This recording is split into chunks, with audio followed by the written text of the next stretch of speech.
Assalamualaikum warahmatullahi wabarakatuh. Assalamualaikum warahmatullahi wabarakatuh. Perkenalkan, nama saya Riki Dunurdia. Saya berasal dari Fakultas Keislaman Prodi Ekonomi Syariah. Di sini saya akan membahas orasi tentang kualitas pendidikan yang ada di Indonesia. Kualitas pendidikan di Indonesia saat ini sangatlah memprihatinkan.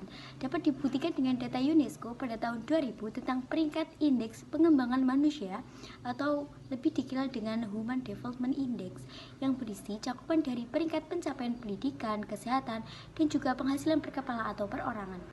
Perlu kita ketahui bahwasanya pendidikan di Indonesia saat ini sangatlah memprihatinkan, yang dimana kita sendiri dapat melihat bahwasanya banyak sekali pengangguran yang kian bertambah di setiap tahunnya. Masalah pengangguran mungkin sudah familiar di negara-negara yang sudah berkembang, salah satunya yaitu negara kita, negara Indonesia. Namun perlu kita ketahui bahwa negara tidak akan pernah maju ketika sumber daya manusia tidak meningkat atau tidak berkembang.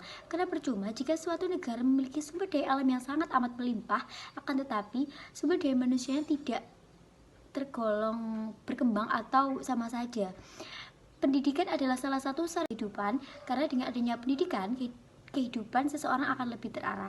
Dengan adanya pendidikan dapat melahirkan sumber daya manusia yang produktif, kreatif, serta memiliki kompetitif. Masalah pendidikan di Indonesia saat ini bisa kita temui dari beberapa aspek, salah satunya yaitu dari aspek pemerataan. Ada beberapa faktor permasalahan pendidikan di Indonesia, diantaranya adalah fasilitas dan infrastruktur yang kurang memadai.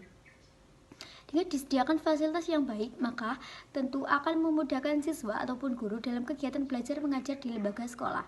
Akan tetapi di Indonesia banyak sekali fasilitas ataupun infrastruktur yang kurang memadai. Dalam kasus ini, kita banyak menemukan seperti sekolah-sekolah yang terletak di pedesaan. Sekolah-sekolah yang terletak seperti di pedesaan ataupun daerah yang terisolir cenderung memiliki fasilitas yang kurang dikarenakan letak wilayah yang jauh dari perkotaan, sehingga sarana untuk mendapatkan fasilitas pendidikan seperti papan tulis, buku tulis, dan yang lain-lainnya sebagian akan sulit untuk didapatkan. Dari kasus ini dapat kita simpulkan bahwa pendidikan di Indonesia masih belum merata. Tenaga didik yang terampil sangatlah dibutuhkan dalam sistem pendidikan. Dengan adanya tenaga didik yang terampil, maka tentu akan melahirkan generasi yang terampil pula. Indonesia memiliki banyak sekali tenaga pendidik, akan tetapi dari banyak tenaga pendidik tersebut hanya ada beberapa persen yang memiliki skill atau keterampilan dalam dunia pendidikan.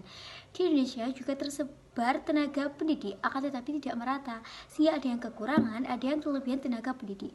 Gaji guru juga perlu kita perhatikan, karena bisa kita lihat sendiri gaji guru tergolong sedikit, maka dari itu perlu ada perhatian yang lebih dari pemerintah akan hal tersebut. Dari permasalahan pendidikan yang tadi kita bahas, kita bisa memberikan beberapa solusi, diantaranya yaitu meningkatkan kualitas tenaga pendidik, meningkatkan kualitas belajar mengajar, dan juga pemerataan tenaga pendidik serta fasilitas yang memadai. Masalah pendidikan di Indonesia sangatlah perlu diperhatikan, karena ketika pendidikan suatu negara sudah lemah, maka tentu sumber daya manusia akan lemah pula. Ketika sumber daya manusia lemah, maka yang akan terjadi adalah kita akan mudah dibodohi oleh negara-negara lain dan bahkan berisiko untuk dijajah. Maka dari itu, pendidikan membutuhkan perhatian besar dalam masalah ini.